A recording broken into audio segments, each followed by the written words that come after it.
Cukup dia menonton itu, dia lolos di situ. Nah, tetapi saya juga masih melihat ada beberapa hal yang seharusnya harus diluruskan, karena ada beberapa di persidangan itu yang saya lihat itu tidak dilaksanakan dan bahkan diabaikan. Yang sampai sekarang terus terang saja banyak nanti kita soal IPK kita bisa bicara ya. Tapi hanya saya menjelaskan aja. Saya sampai sekarang, bagi saya mungkin Jessica beda.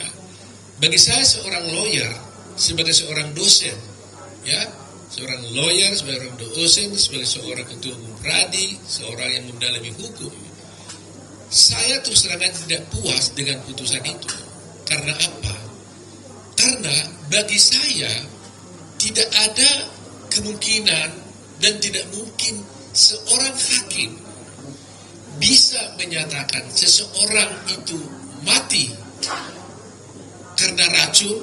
Katakanlah ada seorang di sana tiba-tiba jatuh, meninggal, kemudian hakim mengatakan, oh itu meninggalnya karena cyanida, tanpa diotopsi.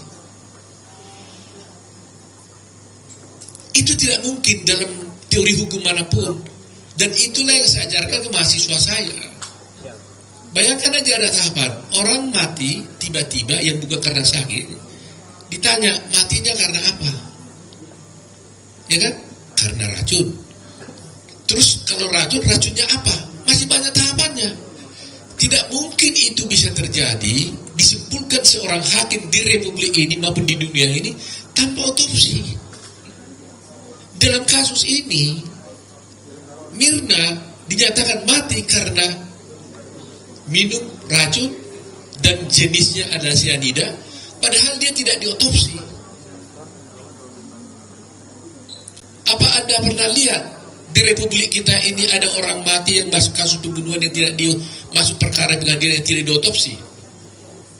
Kasus Sambo semua diotopsi, Vina kan diotopsi. Tahunnya sama dengan kasus Vina 2016, bersamaan dengan kasusnya Jessica. Cuma kasus dia tenggelam karena Jessica punya itu langsung di live pada waktu itu. Tapi itu juga diotopsi loh tahun 2016. Kenapa Mirna tidak diotopsi? Sehingga hakim mengatakan